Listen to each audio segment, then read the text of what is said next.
At this point, I'd like to have Magistrate Judge Sargent share with us some of her views on this. Obviously, she's dealing with these types of discovery issues on a daily basis in her role as a federal magistrate judge. And can you talk with us a little bit about what you're seeing and our attorneys getting along? Are they working these issues out, or are they ending up in your lap? Now, the great thing is, at least out in the far west divisions, Abingdon, Bagby, attorneys in general are working these things out, and that's great. I'm going to speak real quick because I just don't want to take all the time and not let Judge look. Tweet about that. We're going to tweet about it. But what I wanted to say to you is, are you overwhelmed yet? Are you scared? Keep in mind that the folks on the bench are learning these issues along with you. So don't be intimidated. Don't be overwhelmed. We're learning together, okay? And we all have an obligation to learn.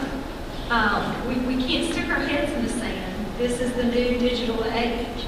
And keep in mind that sometimes you have to educate the judges. You have to learn and educate the judges, and sometimes the judges may educate you.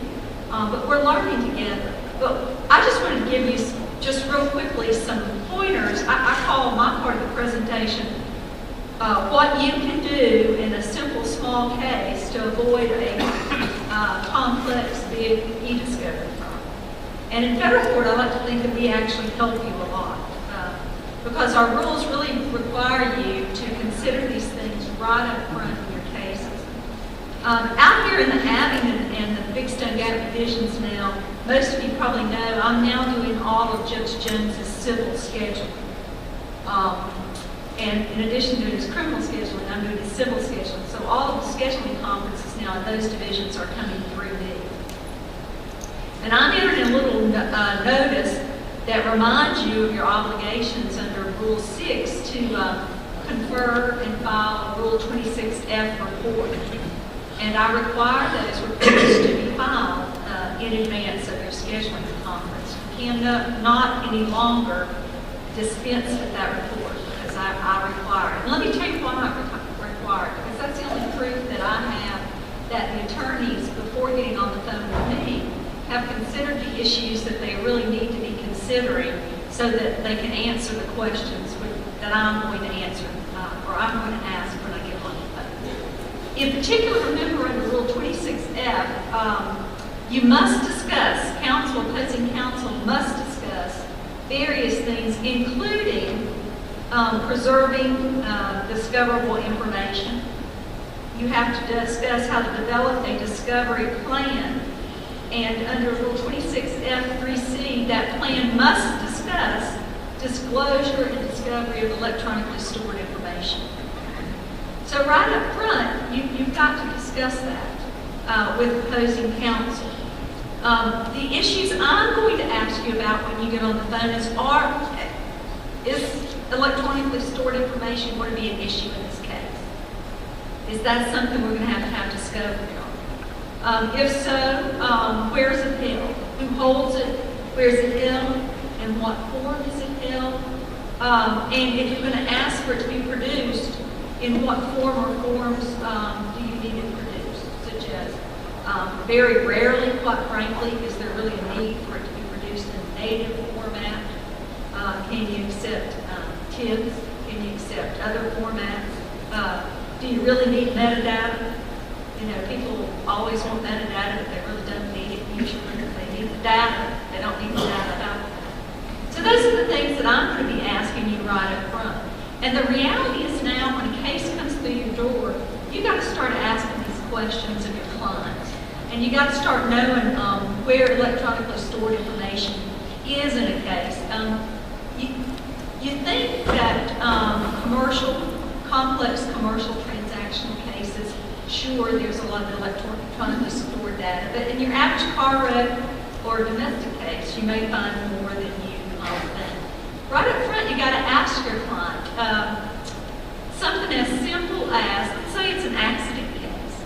Ask your client something as simple as, have you made any written account of what happened? Have you made any recorded account of what happened? Did you tweet about it? Did you post something about it on Facebook? Did you send your mama an email about what happened? Because all those now are documents. That's electronically stored information. So you've got to be dealing right up front with your clients about that. What type of information? Did you take a picture and post on Instagram the damage to your car? You know, you got to think about that. You just got to ask your clients right up front to be prepared to discuss these things in the Rule 26, the Rule 26 conference, and to provide that information in the 26F report, and be prepared to answer those questions when we do the scheduling conference. Another point I just wanted to make is we see a lot out here that folks dispense or agree to dispense with initial disclosures. And I really don't know why you want to do that. Because it really helps you do your job. Other than you don't want to fool with giving them the other side. That's why. But it really helps you do your job. And in particular, under Rule 26A1A2, the initial disclosures have to include information about electronically stored information. You have to talk about by either providing a copy or a description of the location, where there are all relevant documents, including electronically stored information or tangible things, in you or your client's possession, custody, or control. And it's everything that may be used to support a claim or defense. I'm beyond understanding as to why the parties would dispense with initial disclosures. Because right there is going to give you a really good basis to go forward and do really pointed discovery, especially of electronically stored information. But and the other point is, if you want to mediate the case, you don't want to spend a lot of money on discovery, you've got the nuts up for the initial disclosures, bring it up, ask the judge for mediation, try to get cases off quickly, save a bunch of money. McGammon is helping sponsor this. I do it for free, fortunately. Well, no, everybody pays for the tax dollars. So. The other thing I wanted to point out is that there's where this electronic discovery comes up a lot, of course, is in answers to discovery requests, particularly interrogatories, requests for production. And what I find is folks really don't do a very good job of thinking through what it is they want. Think through what it is you want. Don't invite your opposing counsel to do a data dump on you. Because if you ask really overbroad questions, then that's what you're going to get. You're going to get a data dump. And nobody wants to be dumped on, especially not with data. And, you know, if you ask really pointed discovery or real specific discovery, most judges are not going to allow somebody else to do the opposing side to do a data dump on you. For instance, it's very easy. For instance, the example I gave just a moment ago, you may ask an opposing side, have you ever prepared an account of what occurred? Including, did you post it on any social media site? Did you send it in a letter or an email? To whom did you send it? To whom did you send it and what meeting? Yes, sir. There seems to be a thread amongst a number of the speakers here talking about potentially not needing data in the full native and don't ask for metadata if you don't really need the metadata. And going back to this morning's discussions about malpractice exposure and kind of meshing it with what we're talking about here, do you expose yourself to potential malpractice issues if in fact it turns out that the EXIF data on a picture or the creation date on a document or perhaps even the validity of a document comes into question and your initial discovery did not ask for the metadata and now we're looking at a copy of the data that doesn't contain what is needed to address that particular issue? Well, when you ask for that up front on every piece or every document you get, you're getting how many times that you ask for all that data? It's not just double, it's probably this quadruple. No. And so it's even more to go through. Would it it not be much more convenient for you to get the data, look at the data to see what's important, and then you might get the metadata on the particular evidence board rather than all of it? I don't see how that's malpractice. Well, and that was really the reasoning for the question. You know, this is a new realm, even for those of us that consider ourselves fairly technically savvy, in terms of how far we need to go in order to cross that boundary.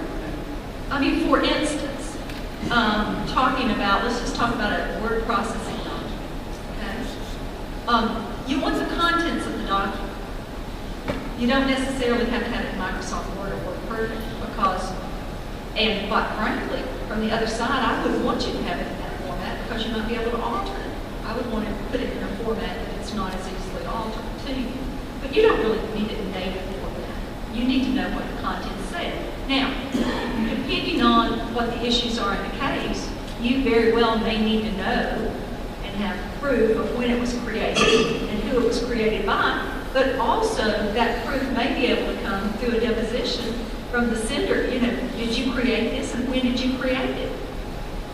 Do you need the metadata? Don't be so complicated. I mean, it's still just a document. It may be an electronically stored document.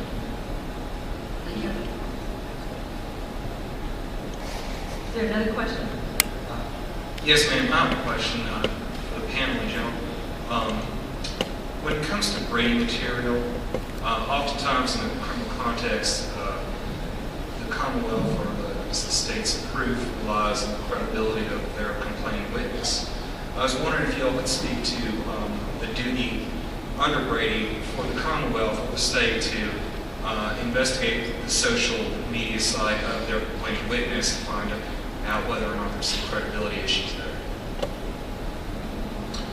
Well, I think for the Commonwealth, the rule is that they only have to produce what is in control of the Commonwealth or their agent. And I'm not sure that the complaining witness would be considered the agent of the Commonwealth. So, on first blush, I would say that would not be the Commonwealth's obligation, but I would think it would be the defense attorney's obligation to review any of those media sites of the complaining witness. My view on that is similar, but if the U.S. attorney knows about it, and if they're aware there's some problem with the social media, some postings on the social media website that might affect the credibility of their witness, they ought to produce it, they ought to disclose it. Right, I definitely agree with it if they know about it. I thought the question was, did they have the duty to search for it? Thank you. Just quickly before I turn it over to Judge Lowe, a couple of things you need to be thinking about when you get in the middle of these eDiscovery disputes in federal court. You need to be thinking about accessibility. The rules say that there's no need to provide information from sources that are not reasonably accessible because of undue burden or cost. And the case law does vary based on accessibility. You need to think about cost shifting. And the case law out there has, there are some districts and circuits where they have made a distinction allowing cost shifting only if the data is really not accessible any longer, only if it's difficult or burdensome to access the data. I will say that I've gone on record in this district saying that cost shifting may apply even if it's accessible data, but you're talking about extraordinary costs. You need to look in particular at Rule 26, Rule 26B2B and Rule 26B2C, where the courts can limit discovery. And basically, I ruled that the courts can limit discovery based on these factors, that the courts also can order cost shifting if necessary. And those are just a few of the items you need to be thinking of. Also, one of the biggest see with the review of electronically stored information is for privilege review. And I just really would encourage you to look at Rule 26 and the interplay between Rule 26 and Federal Rule of Evidence 502. I really encourage parties to enter clawback orders from the court that basically say, the court is ordering you to produce the information, no privilege is being waived, or the parties to enter what they call quick peek agreements where the information will be provided, no privilege review occurs, the other side gets to take a look, and if the other side comes across something that is supposed to be privileged or they think should be privileged, they review it, it's drawn back, or a clawback. But I really encourage you to look at those. Those will really help you manage your cases. And just keep in mind that there are, when you bring that motion to quash to me, or you bring your failure to produce motion to compel, you're answering a motion to compel, and you're telling me that you've got to hire some expert, and you're going to have to download, all these gigabytes, and it's going to cost X number of dollars for the expert to download it for you, and then you've got to have 20 associates go through it for the next 3 months. Just keep in mind, I'm going to be looking for an alternative to that, okay? And, it doesn't have to be as complex as it sounds. Try to keep it simple and think proportional to the case. And that's what I'm looking for. I'm looking for something that's proportional. Judge Lowe? All right, yes.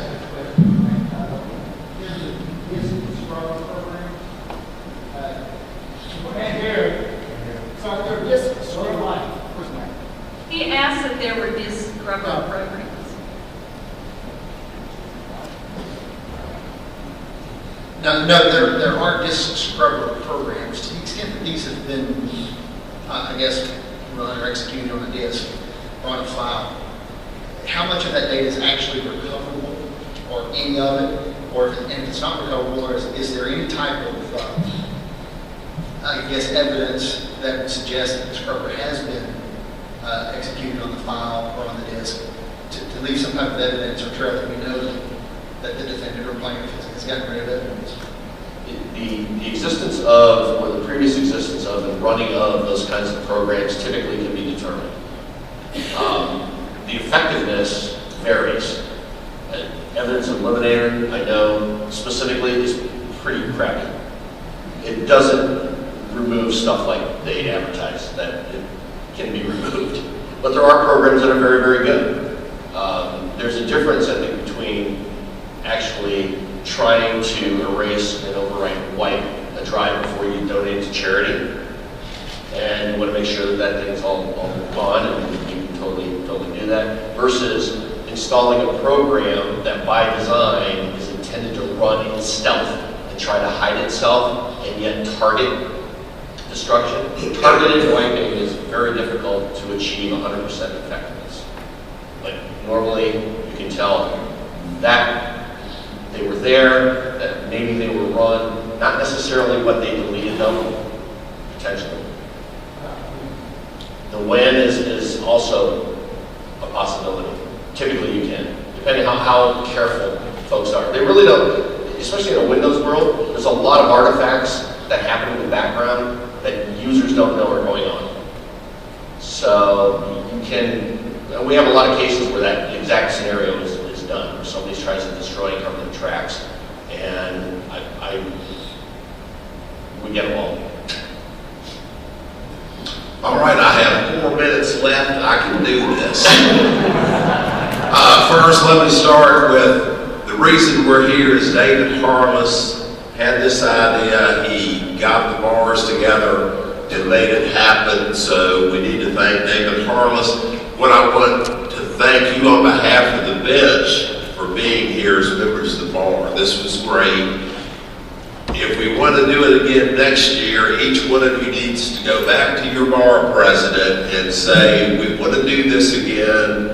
We know we have to put some more planning into it, but we need the bar's action to make this happen. I think David, he might not know this, but he's going to organize another phone conference of that committee to to make sure every county is represented so we can start planning this for next year and keep it going with these great presentations. And since I'm not really making one, I can say that.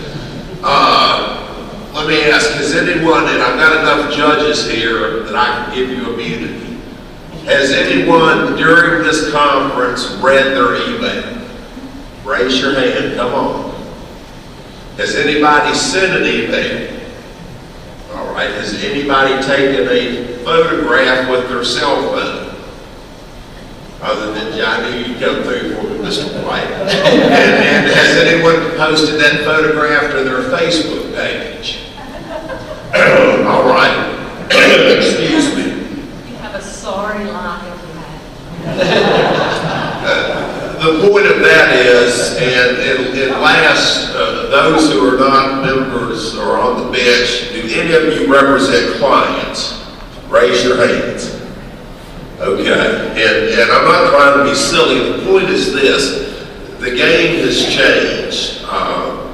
These cases, when you read the outlines, say it's malpractice now, not to one, understand social media, and two, to search for it when you get in a case.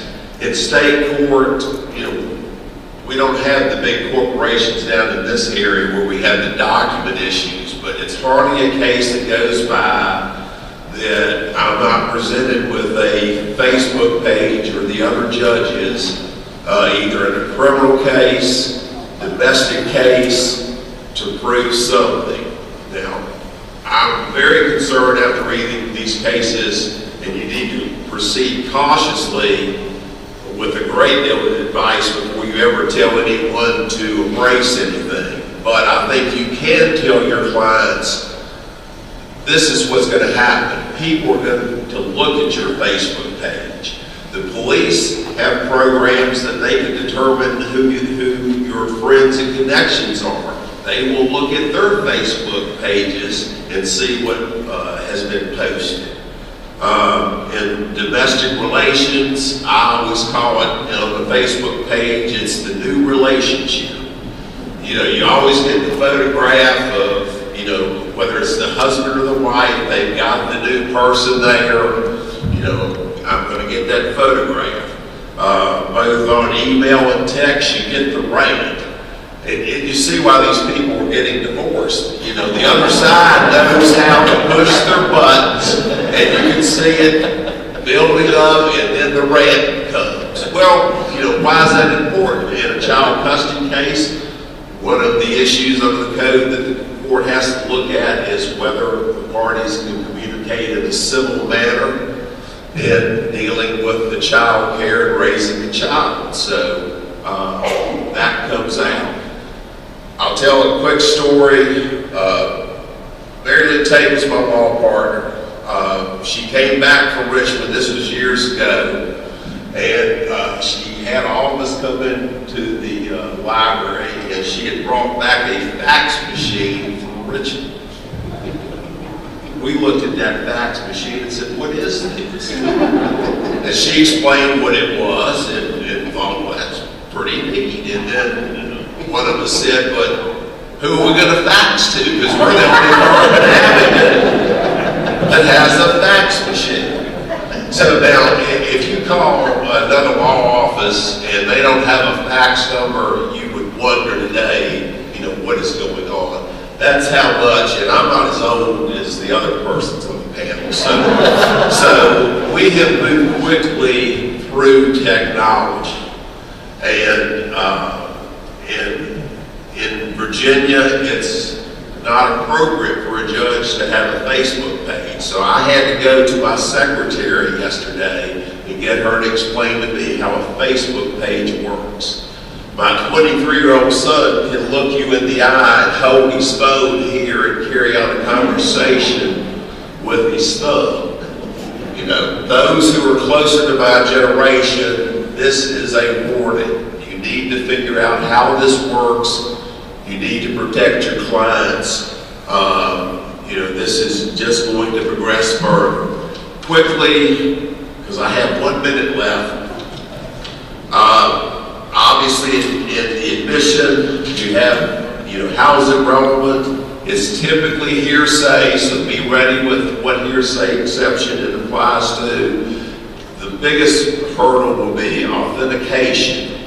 And authentication, on the email, the first person can say, I sent this email, to my soon-be ex-spouse. She responded, and they went back and forth. So you can use circumstantial evidence to prove that. And the last thing you need to know is you got to know your audience. For most judges, except Judge Johnson, who's still a very young man, we don't understand all this technology. I only got text messaging 3 months ago when my phone plan made it free. So you need to be able to explain to the court how this works and whatnot. But if you've heard anything from this panel and those that spoke this morning is to be competent counsel either on the civil or criminal side, you need to understand how social networking works and that you will see it in a courtroom. And I have a question. No,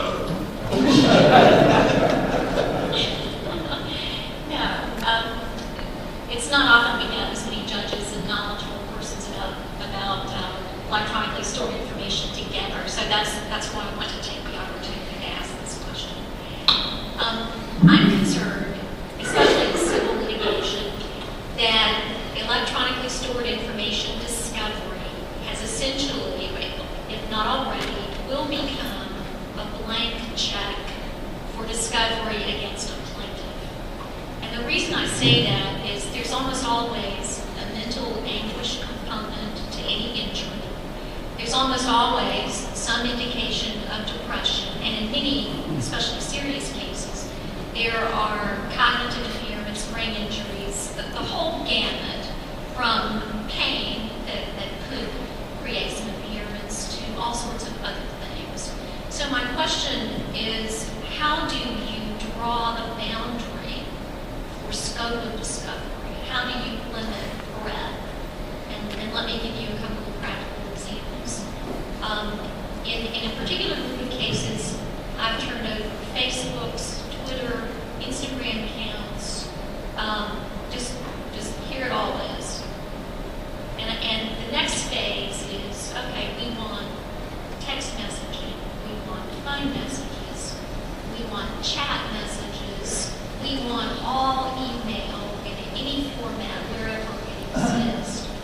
And then we attempt to discuss how do you define the breadth of discoverable messages in all those contexts. It's like you can no longer have a conversation or write a letter to a friend that's private because of the scope of this discovery. And for example, the message where you purchased your contact lenses, emailed it, got the email back, or you purchased concert tickets, how far is that going to go? If I'm claiming mental anguish on behalf of a plaintiff, does that mean that every email, no matter how unrelated it is it related? And how do you draw those boundaries? It isn't a person's total life that is becoming electronic, discoverable, because it is electronic. Well, again, I think it's a matter of proportion. I mean, let's look back before electronic discovery, when you had those very same claims. Did any court allow you to discover everything the person had ever written, every letter home to mom from summer camp? No. And discovery is intended to turn up, relevant information or information that'll, lead to relevant more information. You have to use some common sense about it. And if somebody's coming in and they're asking really broad, they've propounded really broad discovery requests, the first thing I'm going to ask them is, what are you trying to look, what are you trying to find? Because I'm going to suggest that there's a way to narrow those requests to get what you're trying to find. And what you're trying to find is, I guess, if a person's, for instance, been injured in an accident and there's a mental anguish claim, I guess what you're trying to find is anything that might provide evidence of their mental state. But, I don't, despite the fact that our lives are being documented almost 24/7, purposefully or not anymore, I just don't think that, I haven't seen those type of requests yet. I don't think you're going to see those type of requests because the economics of the case just can't support it. Even if they get that information from you, how are they going to afford to go through it? Your use of the term economics is interesting because I'm getting worried that that's a purpose behind, or that's a motivation for continuing to discover. Well, now, keep in mind in federal court, that's something that we can consider in deciding to limit discovery. The needs of the case, the amount in controversy, the parties' resources, the importance of the discovery in resolving an issue of the case. All that is, under Rule